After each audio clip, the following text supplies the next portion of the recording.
Correct. Yeah. Okay, hello everyone, and welcome to the Women in Marketing and PR Summit.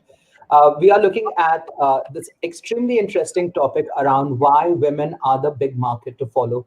And I have with us a fantastic panel here. There's Rajni Menon from Dan Solutions. Rajni has been in advertising for just about 2 decades and seen advertising and the way companies look at the consumer base itself evolve in the last 20 years. There is Shalini Rawla of the Key Consumer Insights Company, and she's been a people observer, analyzer, insider for the last 2 decades, looking at people across the length and breadth of India and how their attitudes are changing.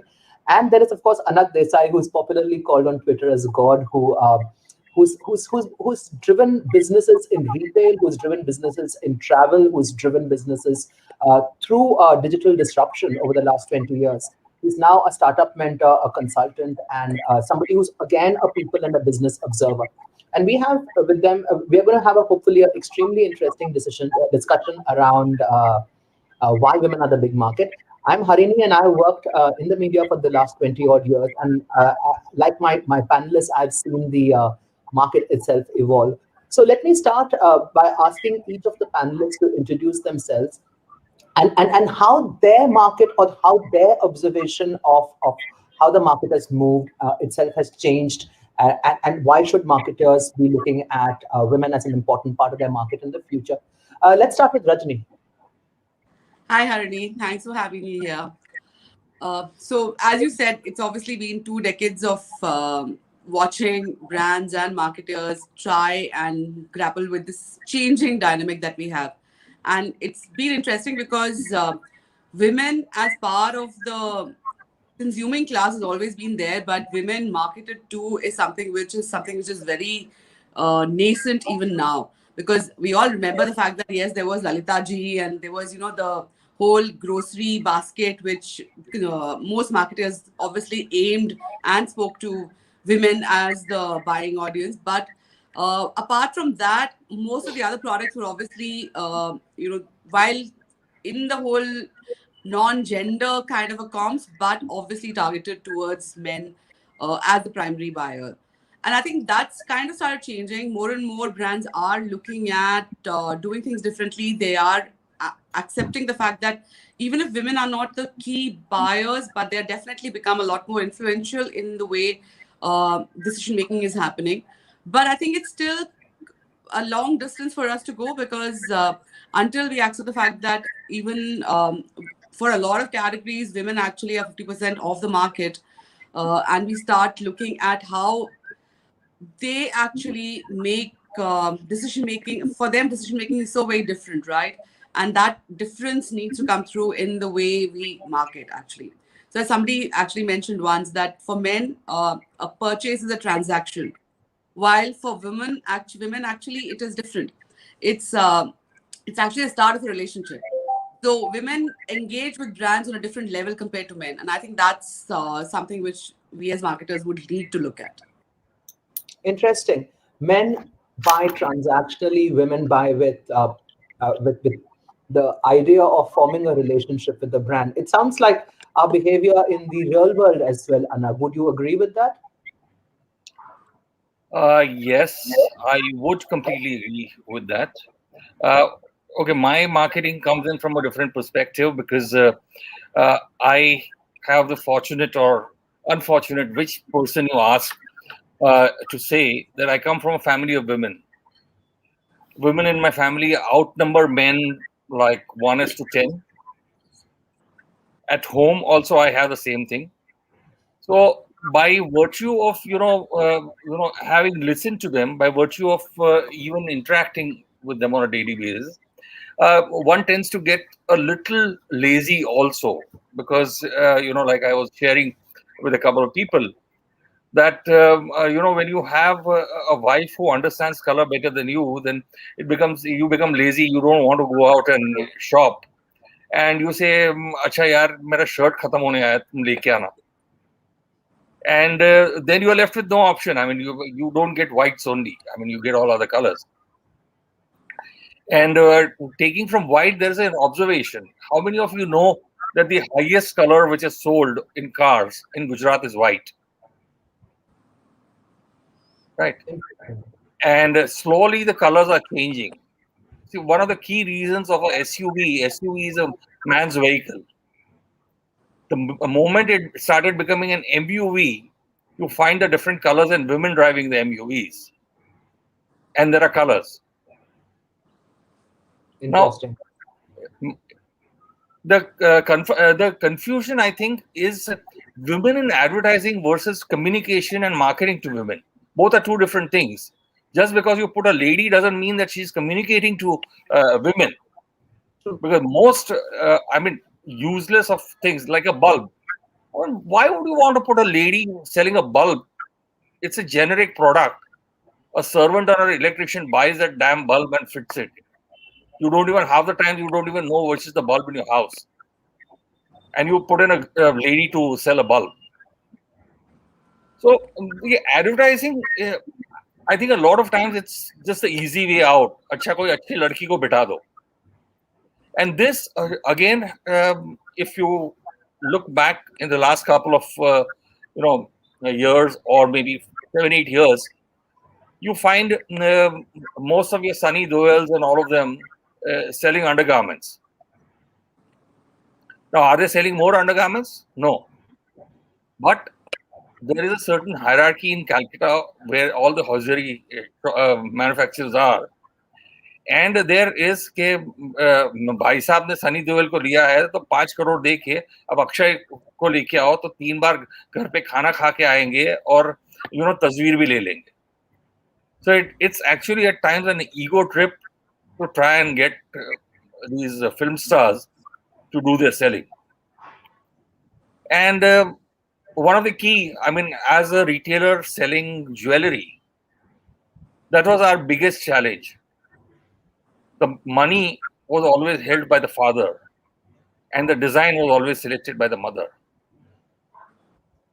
And trying to communicate to both of them, you know how difficult it is in most of the regions of India. But then we realized that in jewelry and specialty things, it is always a woman who's the indirect influencer. सोना हम थोड़ा थोड़ा लेके बिटिया के लिए लेंगे और बच्ची के लिए लेंगे. That starts whether that woman is earning 100 rupees or that woman is earning 10 lakhs. She will want something for her daughter or daughter-in-law. And she is a huge influencer in that market. So people keep talking about it, Diwali and, wedding. You have this ghagra, lehenga and huge billboards and all that. Unfortunately, it works. It addresses the women's and it addresses the aspirations of the women, saying that मैं नहीं किया था, मेरी बेटी तो करेगी. So you're saying it's far more layered. It's far more layered in terms of the consumer, the buyer, the advertising, the communication, depending on the product and the segment, rather than looking at it as a homogeneous mass. Am I hearing you right? Yeah. Yeah. And Shalini, is this what you're seeing in the last 20 years in not just the metros, but the many metros in terms of young women, in terms of girls going to college, in terms of women who are married, women who are working, maybe even senior citizens? Are you seeing that change as far as the women in the marketplace is concerned? See, we've been in the business for the last 15 years, and I don't recall any one project which didn't involve women as a key stakeholder in the research. So women are important. They are influencers, whether they are direct or indirect consumers. I think that's a given. What point both Rajni and Anaggh made are relevant, that they should not be treated like a homogeneous mass. It's a cohort, but there are segments within that cohort. And marketers at the same time are very confused because inclusivity has become the great fault line in the marketing today. They don't know whether the response to an ad or a communication or a launch that they're going to get is appealing to the feminist in the woman or an equal rights person. So that is where we need to figure out whether the marketing today is operating in a vacuum, or are we doing the right things. Going back to what Rajni said about engagement and relationship. It's a start of a relationship. It's actually, the line is very nicely put by, I don't know, a research company which had put it as a title of their project, which is Men Buy, Women Shop. And that is what the start of a relationship is. Women really take interest in shopping, and men, for them, it's very transactional. But are we as marketers really doing justice? I've observed in the last uh, decade or so of talking to women. In a good year, it is 2,000 women in a year. Or a bad year, 2,000 women in a year. In a good year, it will be 5,000 women in a year that we have been engaging with. The posturing is there that women are important stakeholders, but we are not treating them well in terms of appealing to them as a real consumer. Ultimately, we know that men and women are wired differently and they behave differently. We should celebrate that difference. We should actually play out those differences in the marketing campaigns or even the product engineering. Uh, See, for example, if you take a very gender neutral kind of category like fashion, okay, apparel is a gender neutral category. Everybody enjoys wearing fashion, but the responses that each gender has towards the category are very different, because different portions of our brains light up differently from how it is happening with the male mindset. There is a Freudian dimension of celebrating one's sexuality hidden in what you choose to dress up with first thing in the morning. So basically, women will get up and they will choose the top wear first, whereas men will decide the bottom wear first. Women have never been able to figure out why men have so many blues in their wardrobe. Okay, and for men it actually is a different color. Okay, so how does that impact the ideology of a or the marketing strategy? So basically, even in color display, the retailers always ask you, do we need to do a theme based display, or should we do a color block display? We now know that for different genders, the color block will work better for men, story based displays will work better for women. So I think we need to really figure out the nuances in the product engineering and communication. Ultimately, what Anaggh said is right, that we only focus on the communication bit of it by putting a woman as a prop in the commercials. But when we are talking marketing, we are talking both the product manufacturing, the entire need, addressing a need, as well as communicating that relevantly to the woman. That I think there is something where we have still miles to go. Shalini, one small question to you. Yeah. Out of your 15 years and the number of women you have interviewed, why is it with so many working women and all that, why do women's clothes not have pockets? This is a mystery in the world. I don't think any of us can solve, because I think all of us have been so very vocal about pockets on everything. I mean, I will pay a premium for dresses with pockets. Rajni, how about you? It's interesting because even the women's trousers, the pocket size is actually very limited. It's almost like it is part kind, but it should not serve a purpose. So Yeah. you're right, Anaggh. It's you look at autos, okay, where do we have seat belts which are designed for women? You are now saying that women also are driving, okay, and that's your target audience, and you're addressing them. But how are you even addressing them in terms of the product engineering? That's the same thing which I mentioned about my daughter asking me a question about sanitary pads, right? Jumping a puddle, and nothing has changed in the last 10 years or 12 years. And clinching that deal and clinching that presentation. Yeah. So one of my earliest childhood memories is that we had gone to a relative's house and they had a TV. And this is an era where everybody didn't have a TV. And there's one of these sanitary pad ads going on where there's this woman, and obviously it was a black and white thing, but you could see the fact that she's wearing white trousers, playing volleyball on the beach, and generally having fun. So to my mother's eternal embarrassment, this 8-year-old me pipes up and says, "When can I do that?" It was so aspirational to have a period. And then you look at it and say, only a man could have come up with that, because it's like you don't want to be doing these things.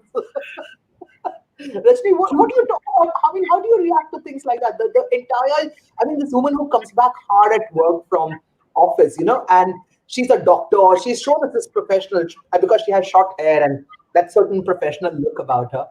And she comes home, she wears her apron and she starts vacuuming the place with joy. I mean, you almost expect her to start bursting out into a song. And all of us know, I mean, all of us who went through the lockdown, who are lucky enough to have support earlier, but suddenly had to do everything ourselves, looking at these ads saying, what's wrong with you people? I mean, what's wrong with us? So that's the thing.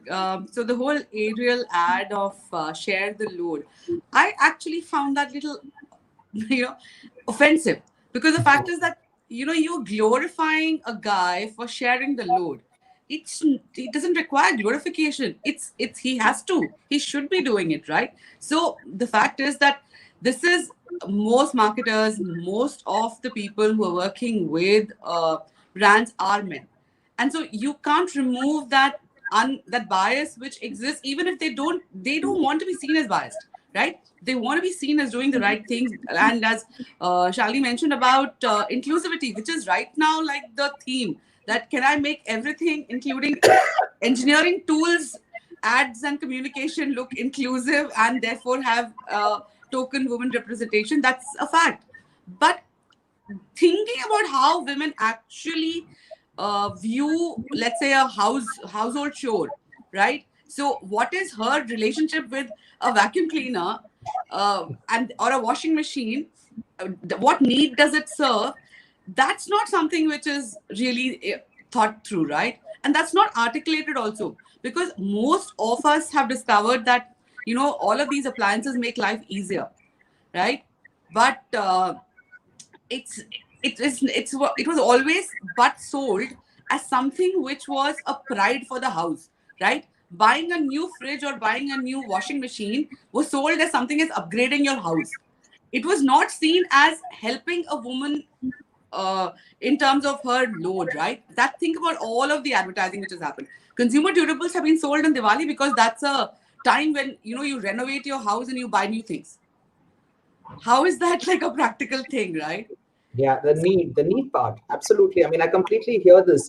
Anaggh, I mean, why do we do this? I mean, why do we kind of look at, and when we're talking about marketing in the 21st century, the second decade of the 21st century?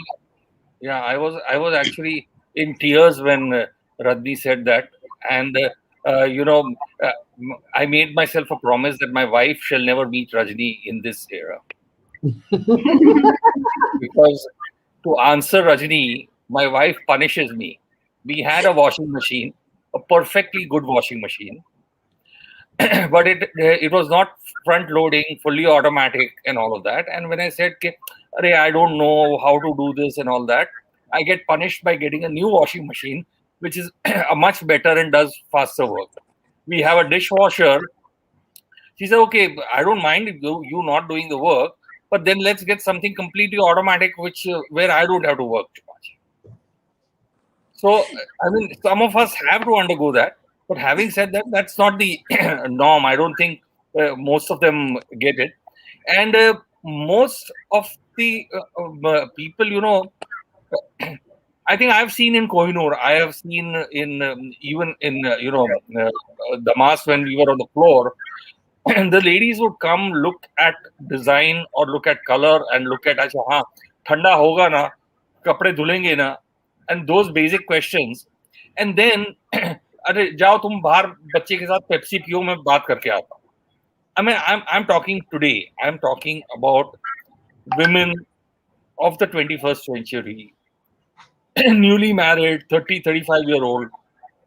Okay, now let me talk and negotiate. And like, dude, why let her negotiate and get it done? No, I've never negotiated anything remotely white goods in my house till now. In the last 30 years, I've been married. I will do the finding out. I will tell her that no, we will only buy this, because I will ask 10 different people, 5 different people, and then he decides what.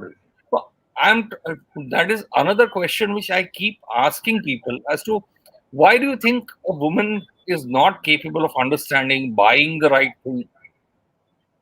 But I don't know. If I can just say this here, I think that it comes from what we referred to, alluded to slightly before, that women form relationships. Men have a transactional mode. Therefore, the woman is emotional, and she may not be able to rationally make the correct decision. And that's a very underlying thing. No, It's Harini, affecting her all Harini, her career. Okay. Harini, as a retailer, I refuse to accept that.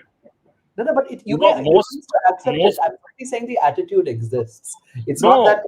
most of the time what happens is a woman buys something from me as a retailer. The probability of that woman coming back in 30 days is 90% compared to a man ever coming back. Which Shalini, is what do you think of this? Would you see this as what is also happening? What's reflected in metros, No, mini I think metros, what and smaller Anag is towns? trying to say is, yeah, sure. What Anag is trying to say is probably the brain of the female is it functions differently. So it's not about, why can't they get into this zone? Okay. So women are right. right now buying all categories. Even for condom research, we engage with the woman stakeholder as a group, right? Correct. But the point is, there is a very nice book written by Dr. I think Brizendine or some called The Female Brain. And she said that we are wired differently because if you look at the 8 weeks of the fetus, okay, that is the time when the entire thinking of the brain of a child is developed. Okay, at that, so if you really look at how do you identify an infant who's so there is a lady standing in front of you in a queue, and she's holding a baby. How do you establish the gender of the baby? So if the baby is looking straight in your eyes and she's actually engaging, she is a she. Okay. And if the baby actually reaches out for your spectacles or your jewelry or your object that you're wearing, that's engrossed with the object, and that's very male thing to do. Okay, so there is Interesting. nothing called why can they not get into numbers. Now that is something to do with the education system that we've had. So for example, if you go back to brands, I think it was Hamleys who actually said that we are gender stereotyping if we have two departments of boys toys and girls toys. Okay, so then they merged the two. But I think that's again a lip service. What they should have done is actually the same remote control card, which was supposed to be a boy's toy, could have been engineered differently for a girl's brain. It's not as if she would not have enjoyed a remote control car, but it's just that the way it is made, boys actually enjoy opening up the entire thing and getting into the mechanics of it. So they will break open the toy. Women actually see the entire thing, move. So the whole brain functions like that, and that the sooner the marketers recognize that. So in the entertainment category, for example, crime is a genre which appeals to both male and female brains. Okay, but the male wants to is really interested in how the mystery was solved. Okay, while the women actually say, why was the crime committed? So what is the motivation behind it? So they get into the relational aspect. So So it's yeah, it's not like with is the women, why are they leaving the negotiation to me only? Okay, or it's not that at all. It's just that the approaches are different. Our areas of brains which light up for different things are different, and I think we have to accept that and we have to recognize that. so. That I'm that gonna. It's that interesting. is So a what very I'm going to do nice way is, of sorry. putting it, because there is this young lady who's been selling tea for the longest time. She was one of the first direct to consumer kind of thing. Snigdha tea trunk. Okay, so I asked her this question, and you know what she said? She said equal number actually buy tea from me, men and women. Hmm. But women buy tea worth 1,000 rupees. But the next 35 days, they will again come back to me and say, yeah, okay, replenish this with very specific and all of that. Men will buy start with 2,000 and then they disappear. Again, very Most interesting. most of So the women I'm very curious. build I a mean, relationship with me over the years, and now it's more like a family kind of a thing. Whereas men just transact and that's it. If कोई नया आया तो वो नया try करेंगे, दूसरा आया तो दूसरा. So all of that, which So I found exactly what you were saying about relationship, and yeah. So I'm going to take off from here, and I'm going to take off from here and just ask, because this is a very interesting theme that all three of you have touched upon, which is this: that our brains are wired differently, we make decisions differently. And what I'm trying to ask here, and because Anaggh, you work with a lot of startups, Rajni, you've been working with brands across, and of course Shalini has been working with audiences across. Are you seeing any differences in the way products themselves are being designed and launched and communicated to the audiences? Rajni, let's start with you on this.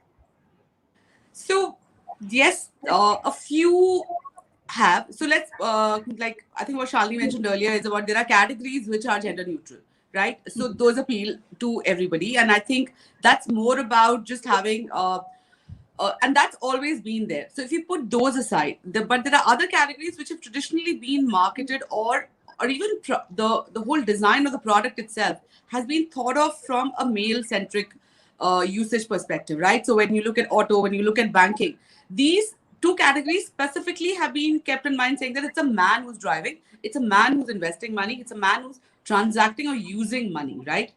A couple of banks have now started realizing that women are also a large part. Okay, so and they're still trying it out. Some of them have realized that the motivations behind why a woman saves is different from why a man saves. So a man, the kind of product that a man would be interested in would be where return of investment becomes a lot more critical. So therefore, playing the market, what kind of equity products, what kind of debt products have to be there is one thing. While a woman is looking a lot more for security, for saving for the future. She's got a goal, she's got a target. My kid's education, something else. I'm saving for a rainy day, which means a risk averse, and therefore you need a different kind of product, right? So you can't have the same product which is catering to both men and women. That's essentially one of the, I think some of the banks are doing. Yeah, Shalini, you wanted to add on to that, yeah. Yeah, because I did a research for Kotak for the 811 mobile wallet come bank launch. Okay, and that's where the gender differences came out very well in terms of saving and investment. So saving to women is actually spending less. Okay, for men, saving is what's in my saving bank, and therefore what's the interest it's accruing. Okay, investment for them means let me put it in RD, let me put it in FD, all these different instruments of investment, so that I don't have to spend all my money in one go. Okay, so it's a means of forced saving. Okay, women think investment is complicated ways of growing money. So in banking, men try to look cool by saying, okay, if it comes to online banking, I can transfer, withdraw from my credit card, whatever limit is there. I'll put it in my bank. I'll not incur the interest. I will transfer that for 45 days. I can have a without interest kind of a loan, which they think they have outsmarted the system. So online banking, they do all these things which which make them look cool, while women play it cool in shopping. Okay, so that's where the negotiation part which came out. They would negotiate for the high interest categories, not for something which is not involving them at all. So men play it safe and when it comes to shopping, and women play it cool when it comes to shopping. So it's a different kind of a approach. So the same category has a different approach, and therefore we need to address this, and that's what I see missing in most things. I'll tell you one more example. So this is really the research I did on diapers, okay? And a mother and a father are equally involved in bringing up the child. And they are both involved in which kind of diaper to use. But did you know that the wet spots of the woman, the baby, infant baby girl is different from the wet spot of the baby boy because of the physiology, okay? Yeah. We haven't yet seen a baby boy diaper or a baby girl diaper in the market at all. There is one brand which is a very unknown brand, but they are trying to do is make a skirt and put the diaper under that as an attached. It's called a skirt diaper versus a knicker diaper, which is a lip service, and that's what I'm saying. It's operating in a vacuum. It's almost like saying, okay, I've done my check boxes, and this is what I've achieved, and I've addressed the woman target audience. But that's not it. So There is I a want to lot. add a point here, this is a lot of lip service. A lot of companies do. I'd share that case study, which was, I think Dell introduced this brand called Della, okay, which was aimed at computers for women, and the entire funda on computers for women was, can I give them in pastel shades? Okay, they shut it down in 3 months. I mean, that's a different point altogether. But Anaggh, do you see this kind of stuff? औरत है, उनके लिए कुछ करना है तो कुछ करते हैं, वो कुछ है वो पिंक में करके देते हैं. Okay, I'll run through a couple of examples. There is a small socks brand based out of Chandigarh called Socks Soho. Mm-hmm. It has a woman founder who is actually an analyst and worked in the US and all that, and came back to India and started this with a co-founder. And if you see, the woman's touch is clearly coming out in the kind of product they are bringing about. It is for women and men, both separately, but there is that unisex as well as the regular different ones. So earlier, men used to always believe that high socks are the best ones and most comfortable. They've launched the short socks also for men. Okay. Men have never launched short socks for men. Interesting. Right? Interesting. Because if they see, except on the cinema screen, no man ever, sort of combines his socks with his trousers or anything. Present company excluded, I would say. But, just like your blues and grays, men buy 3 colors of socks. Maroon. 4 colors of socks. और वो भी arrow का pack combine मिला है, सस्ता मिला है, ले लो, उसके साथ 2 हैंकरचीफ भी फ्री आ जाएगा kind of. So this Simarprat and these two people have done a fairly good job. There were a couple of others who used to do this earlier as a subscription model. So you could actually change what you wanted every time, and they would be willing to sell it to you. This is Pratika Mehta. She was a data scientist. I have been tracking them for nearly now a year and a half, and asking questions, because ties and socks were my passion when I was a suit earlier. So second is obviously Snigdha, who I had spoken to in my Bombay store days, and have been. There is another young lady called Khyati, who does bespoke leather stuff, the black canvas or something. Okay. Now, what I found is, when I asked her, she said, well, I mean, it's equal. Men and women both buy. But my experience has been is a lot of D2C companies, women are focusing on the finer things, the bespoke things. So you obviously have a Bombay shaving product and a Bombay, shirt company and all of them. But if you were to go into leather, if you were to go into accessory, if you were to go into quirky stuff for your house, it's the women entrepreneurs who are taking it to the next level. Interesting. So then you have a Bombay shaving company, which recently ran an entire campaign of nearly 20 days of why women think it is better or suggest, what men use as cosmetics and shaving products and so on and so forth and all of that. So, which I thought was pretty good and very cool. So. Interesting. So, Rajni, this is a very interesting point. When I was growing up, one of my family members, extended family members, the husband, I mean, the wife of the couple is directly related to us. The husband used to use Rico turmeric on his face. Okay, and my father used to find that immensely amusing. Okay, and we knew, he would tell me that, oh, that man also reads Mills and Boons. Okay, so it was like a double mark against this relative's name. Rico turmeric. But that became an entire line, not the Mills and Boon part. I mean, Mills and Boon, of course, if you look at what Chetan Bhagat writes or a whole bunch of other people write, it's a lot of romance. It's a lot of romance aimed at men. But the other Durjoy part, and whatever. precisely, my favorite wife and that kind of stuff. But the second part, which is more important, is this entire fair and handsome stuff. The insight that Imami gives that their brand Fair and Lovely is actually being 50% used by men. Is it that because a lot of men are controlling the business, they are projecting their own macho-ness on the remaining male population and saying it's like the ankle socks that you're talking about. Extremely comfortable. Don't know why people didn't think of it earlier.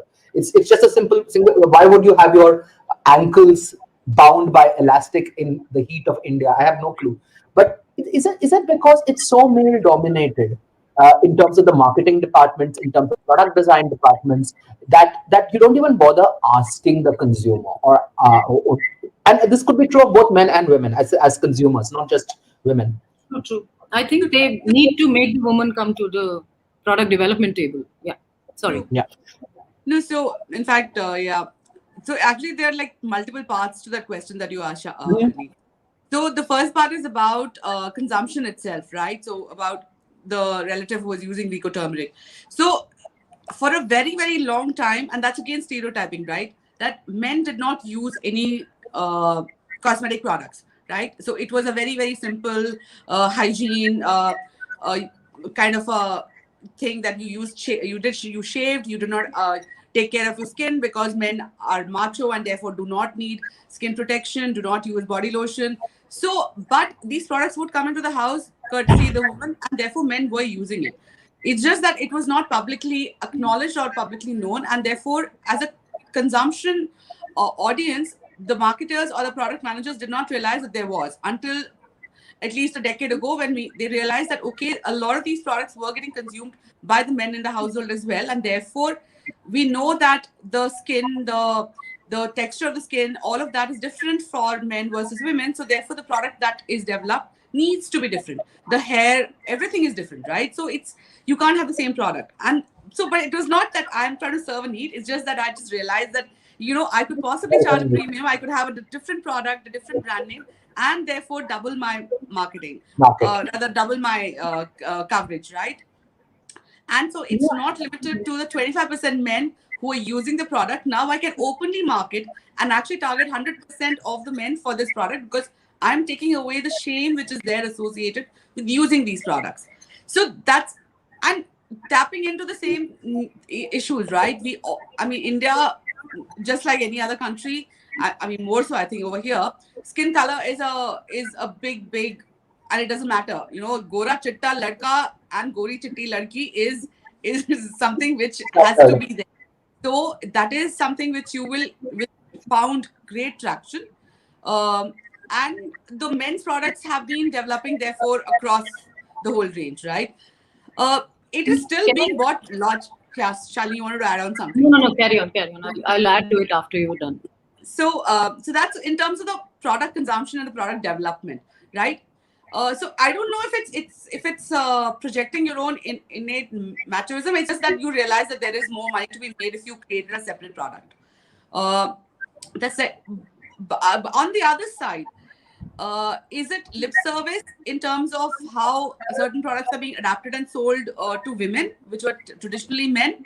Yes. I think case in point will always be auto for me because Anaggh mentioned about how there were more colors now, right? The fact is that colors is something which was I've worked on auto brands for almost 2 decades now. And even 2 decades ago, the first thing they would do is that if they wanted to do something just lighter, Women's Day or whatever, they would basically launch a new shade of the same vehicle. The fact is that a lot of the stuff inside the vehicle did not change, or rather nothing changed. You basically thought about, okay, we need a vanity mirror in the folding for a woman, or basically, a little bit more space possibly in the dashboard for her to keep stuff. But nothing else of the vehicle changed. And that's very funny because yes, a lot of the SUVs or the MUVs are being bought by women because more women are entering the workforce, and Mahindra and Maruti and all have started realizing this, that more women are buying vehicles because they feel safer traveling by their own transport rather than using public transport, which is unreliable in a lot of places. Two-wheelers have actually, and in fact, two-wheelers have done a lot of innovation. scooters specifically have Yes. actually seen a growth in the country thanks to the fact that there are more women in the workplace. More women feel comfortable having their own vehicle, and obviously, when you start off your career, you can't afford a car, so you buy a two-wheeler. Scooter sales have actually risen, and scooters have been designed keeping the women's needs. More storage so that she can store her purse, a better, the height of the scooter is adjusted so that it's easier for her to get on and get off. Gearless, obviously. Electronic start. Exactly. Button. Exactly. Start was one of the first innovations which was thought of from a women's perspective, right? A kinetic Honda, right? And now that's become like a standard feature. Standard. In fact, that which men thought was too girly has now actually become a default in scooters, and men have no problem with it. Yes. So, and actually, in most of the, especially like you live in Pune, Pune has a thriving two-wheeler women culture, right? And Always has. Yeah, it's always had, and that's actually becoming common even in the larger metros. So there are certain categories and certain brands and manufacturers who've seen that there is merit in investing money from the start, from production, and then creating a product which takes into account women's needs rather than just doing lip service by just launching another color, right? So it's just something that I want to add here, which is something that completely bugs me, and I'm sure all of you will empathize with me. I mean, when car manufacturers talk about cars for women and give you a pink car, they don't bother adjusting the seat belt, do they? I mean, Anaggh, how do you feel about that? I mean, how would you advise a car company on a basic hygiene feature like this? As a consumer, I do get pissed off, but when I look at it from their perspective, it's the standardization where there's a cost which the consumer is not willing to pay. So if you were to customize something like this in the US, they would charge you $350 and you would willingly pay for it. But here, it's a discount market and nobody will want to pay for it. Like when I buy a black car and the inside is gray, and I say, then can I get it black? They don't have an option because they say that the black will cost 35,000 rupees and nobody is willing to pay. So it's, yeah, as an option, yes, it should be there, but it's that, business decision at the end of the day that do many people or will many people want it? No, it's not the business decision. It's almost like looking at women also as a consuming target for automotives. So if they're driving, the same seatbelt could have a cushion pad. It's just a little bit of a accessorization that you need to do, but that you have taken care of. And it's not just about shifting the vanity mirror from the left to the right. There is, if she's driving, she has to have a place for the purse. That bucket is already there. Okay, so if you just design it in a manner, and I think that we need the successful marketers who are able to design products like that are actually looking at archetyping women rather than stereotyping. So probably Rajni will agree with me when I say that most forums and most discussions on auto come to a conclusion that in India, 85% of the vehicles are driven by drivers, not by the owners. Am I right, Rajni? I think it's increasing, but there are actually two different segments. So the moment you go into the high-end luxury segment, which can afford to pay the price, it is the driver and it's a chauffeur thing. But at the lower end, people are so cost conscious that yes, you want to mass produce a product and therefore not charge for anything extra. But I think it's kind of like the finding the right path between what both of you are saying, actually, Anaggh and Shalini, which is but maybe unfortunate is the die versus the non-die. So you have the Suzuki, which pumps out 40,000 or 50,000 vehicles on one damn die and makes price the only criteria, and the others who try to enter into India but cannot afford to But if I look at it the other way, the fact remains that you take any of the large car manufacturers who do volume cars, right? Yeah. For the same car. So let's take i10 or a Swift. The fact remains there are at least 4 or 5 variants within that brand itself, right? Yeah. There is the VXI, XI 2, 3, 4, like that. There's that. So actually, they are still doing those different, and these are, the overall body is the same. The whatever is done on the die is the same. The chassis is the same. The die is the same.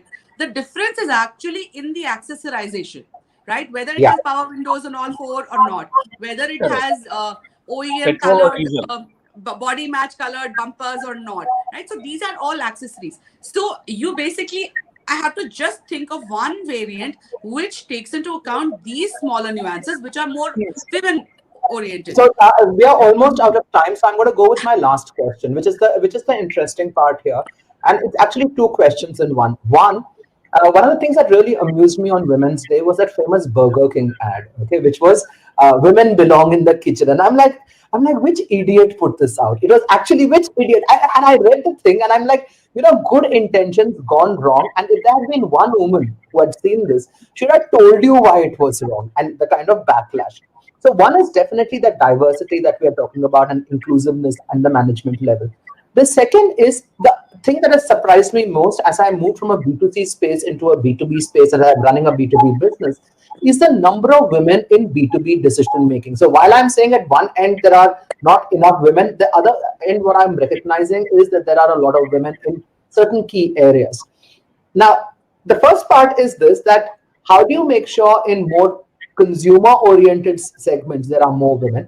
And the second part of the question, which is what we're going to end with, is if there are more women in the B2B space, whether it's marketing heads, whether it's business heads, whether it's people who have got revenue targets and so on and so forth, do you need to look at women in B2B separately at all? Okay, I know there are two separate questions, but since we are out of time, I'm merging them.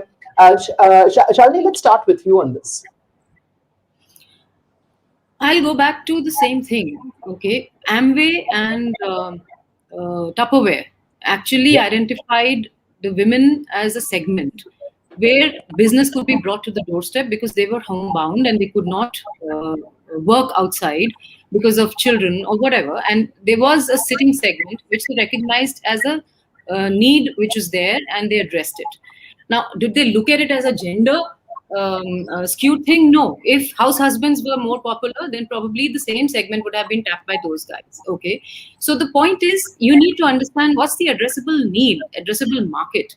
And then when you get into, even if it's a B2B product, you need to get into the mechanics of understanding the nuances of how each gender approaches it differently. That's why I'm saying bring the product on the product development table, bring both the genders. When the design team is there, the design thinking has to be equally split between the two. Take an example of pickles. Okay, the jar of the pickle, the lid reinforces that stereotype that the man has to open it. It's so hard for even the man to open it. Why cannot the packaging design be thought in a manner that is simpler to open, right? Even for the woman or the man. But it's just that we think this is the job of, this is what is I call stereotyping. We need to steer away from stereotyping and get into gender archetyping rather than stereotyping. Rajni? So it's actually it's very interesting. So if you speak to men and say that, okay, do women and men take decisions differently in a work environment? The whole discussion we had earlier about emotions, right? That becomes almost like a negative play out in this whole scenario, right? And the fact remains that both men and women can be extremely factual and rational while taking business decisions. I don't think that is that's not going to change, because you are in a work environment. You've been taught and brought up and you've reached that level learning all of these things, right? So that's not going to be different. But the way you deal with a woman, how you market to her in a B2B scenario will still need to be slightly different, because it's it's not, I mean, like Shalini said, we are wired differently, right? So what is okay for a man might not be okay for a woman.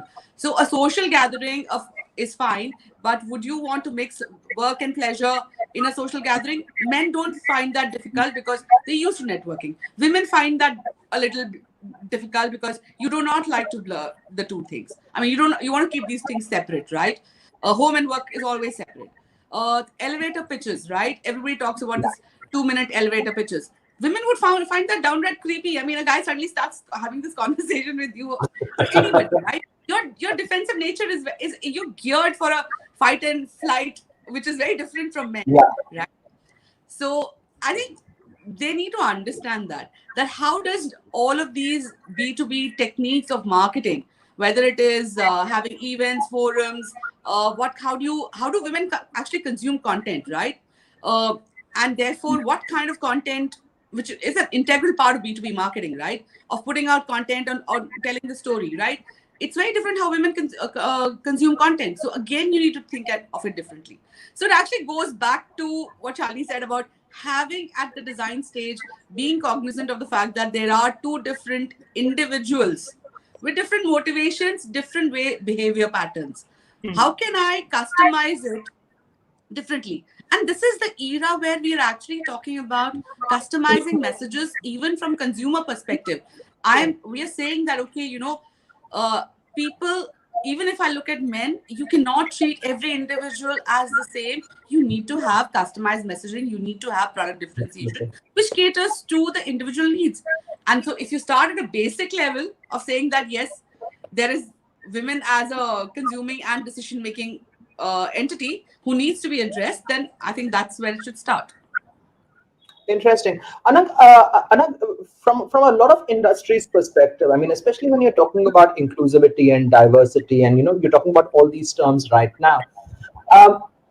When you're saying equality, inclusivity, diversity, does it make sense for me to target women separately? If we are all equal, then, I mean, should we be different? Of course. Why would you not be equal at the same time want something different? Yeah. I mean, equality does not mean that, I mean, just because I like a Nehru jacket doesn't mean my wife will also wear a Nehru jacket and go, no? I hope not. we may talk about being equal in a lot of things, but personal preferences, we are talking personal preferences here. Yeah. And we are also, see, one of the things which on a lot of panels where I don't think I ever get called back again, because I leave with a question saying that women are women's greatest enemies. That's a stereotyping. That's a very big stereotype. I'll tell you one very simple equation. Women at the top who have reached the top or a reasonable top, if it comes, when HR gives them an option about hiring a woman versus a male candidate, they would still go in for a male candidate. Why? No, I don't. No, I don't. Popular, you see, which is why I'm saying I don't know. I is where it all boils down to. It should be we don't do this. Actually, no, Anaggh, can I say something? Yeah, of course. The platform that you are on, She the People, okay, yes, is actually women for women. So it is not about women being the worst enemy of women. They will. I'm not talking about this platform at all. I'm talking about in a corporate environment where I come from. I have found this, and I keep asking this question to them. Okay, why are you not? Agree to some degree. Okay, so this is something which is developing. Okay, as in the reverse is developing. Yes, and this is specifically for where you are coming from. And in a retail environment, what are the two things which are sacrosanct and where we make the most money? Okay, only two things. One is merchandising and one is logistics.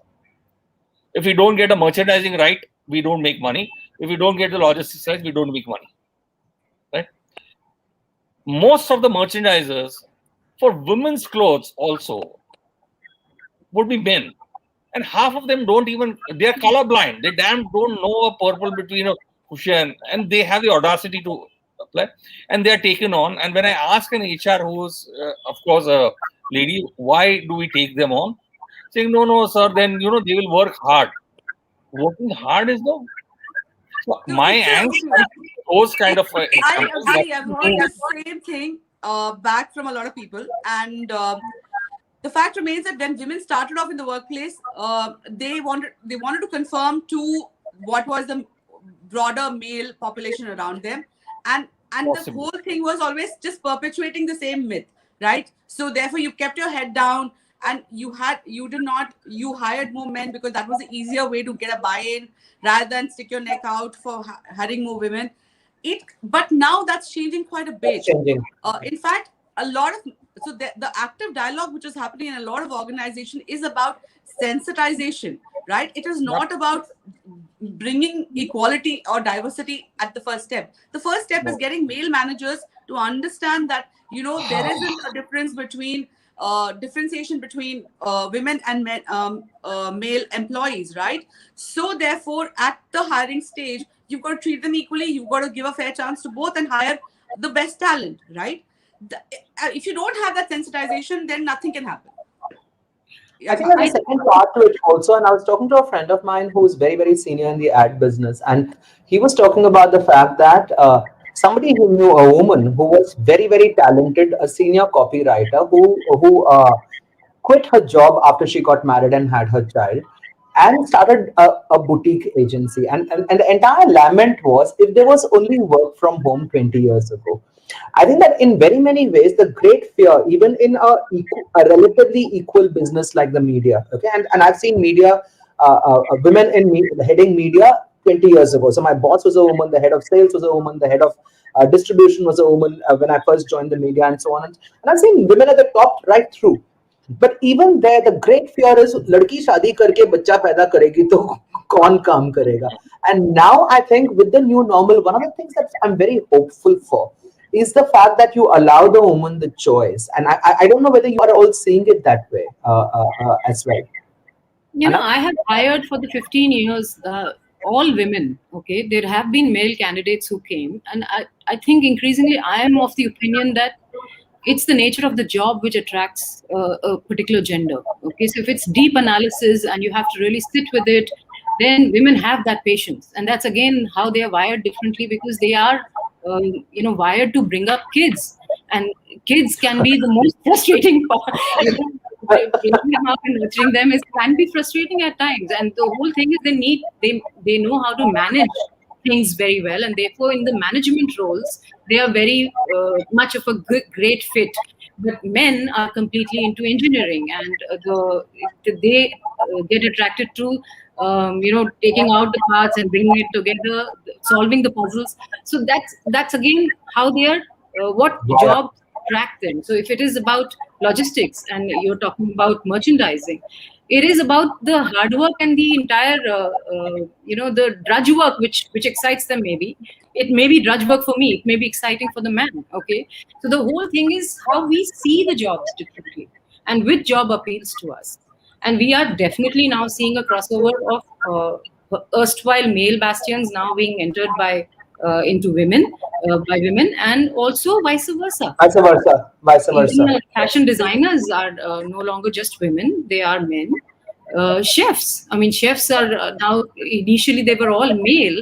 Now, home chefs, and now increasingly chefs in hotels, etc. So they are also. That's again. I think there is the blurring is happening, and it's a good thing. And work from home, if it is ruling it, then I'm very happy. Work from home. So one last thing, we have 2 minutes left, so I'm going to ask you to wrap up. In 2 lines, Anaggh, we will start with you. Why are women the important market to follow? 2 lines. I mean, I think I would be the wrong person to answer, because I don't see it as an option. I mean, 50% or more, and you're letting that market go away and focusing on, just making your product a commodity and focusing on price and all that. Whereas you can focus on quality and, get a much higher return. You're just letting the audience go. So I don't know. I mean, my, specialty business or jewelry business or something, I find women, once they are convinced and they understand, I mean, they are the best customers you could ever have. So I don't know. I mean, that's.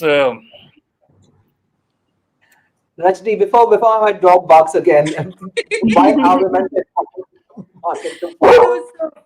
Yeah, I think it's the awareness and the acceptance is already there, but I think it's about now taking that back to the design board and really figuring out how you want to work with that. I think it's and not just about doing lip service on the fact that there is equal representation and equal thinking going, or equal marketing, or women are also part of the ad. I think it needs to take a step back and actually evaluate how your overall product mix is actually geared towards marketing to women rather than just colors.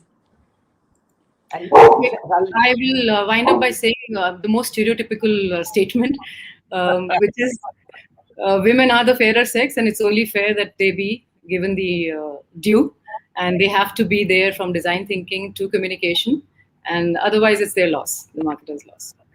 Yeah, and I would just like to sum up by saying that we are the big market to follow because you really don't have a choice. It's essentially what Anaggh said. Yes. Thank you, everyone. Are there any questions that you want to take?